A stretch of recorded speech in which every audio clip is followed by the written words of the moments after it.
boundary, which is put there because of bad feelings, it will actually evolve into a war. And I will keep bad memories of that other person. I'll keep their past and what they did inside me.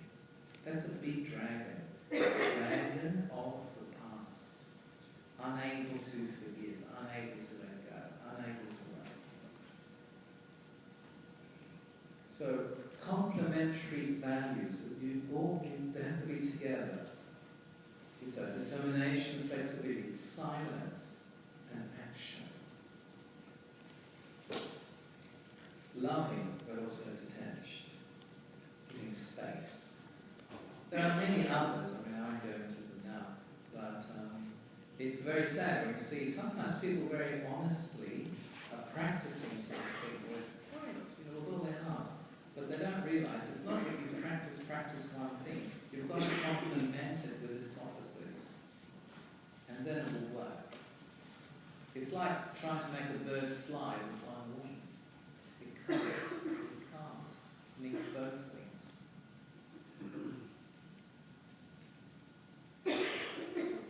And so, connecting with myself, understanding things, and understanding this law of complementarity very much.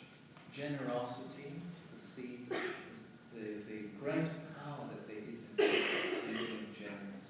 Being generous also, I'm not looking at defects of others. I can tune into their good qualities. And into mine, I'm generous with myself also. Not, blaming myself, feeling guilty. I was told once in India, why do you waste your time with regret? There is no progress in having regret.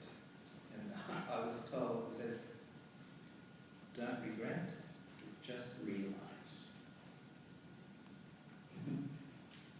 With regret, you're going over it and over and over it. With realization, you're illuminated and you know what to do. And like Edison, you know what not to do next time. It's a spiritual light. So there are many wonderful things we can say, but I think I'll leave it there. And we'll have a time for questions later. But maybe now to experiment a little bit with silence, with quietness, reflect, go in. And let me concentrate on one of those original blueprints of peace. That I am peace, I have this. Thought is very powerful. With a thought, you can tell what a person's going through. You can see from their face. But thought creates feelings. Thoughts, feelings, attitude are the foundation of any positive action. These are subtle, so we don't see them so quickly. But they are there. It's like homeopathy, it works subtly. But the cure is much more natural. So let me put a positive thought in my mind. Let me connect with it. And as my thought, so is my consciousness. If I'm angry, that will show. If I'm bitter, that shows. And I see everything through this bitterness. I see everything through this suspicion. Or there's that thought of openness and trust, valuing. I don't see things through that. So the exercise we do now is this, to stimulate the awakening of that original sanskar of peace. And bringing that energy into my consciousness, because then that energy I can translate it into my daily living. So the whole point of meditation and silence is to be able to bring that consciousness into my daily life. There's no use just being peaceful for 10 minutes with, in the room. It's good, but it's not really enough. When I go out, when I'm interacting, to keep that oasis of peace alive. And then to be translated. Because peace means respect. basically non-violence. So just relax. Sit in a relaxed way. And put both feet on the ground.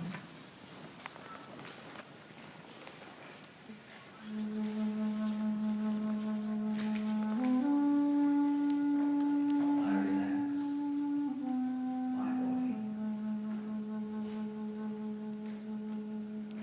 And very, very gently,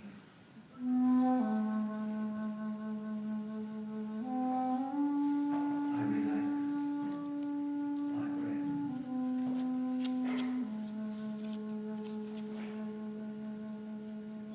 And I begin my journey into silence. The journey to my inner peace.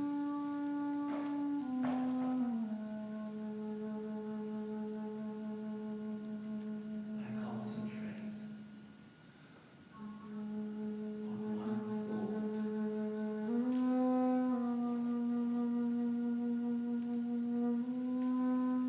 The thought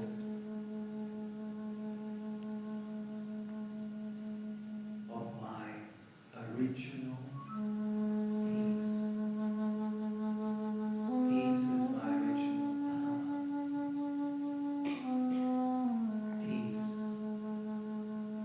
is freedom. I am free from the past. Peace is stability.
slaying the one we thought.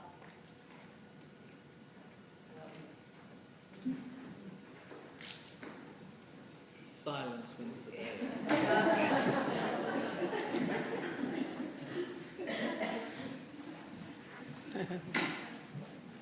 Let's try this one.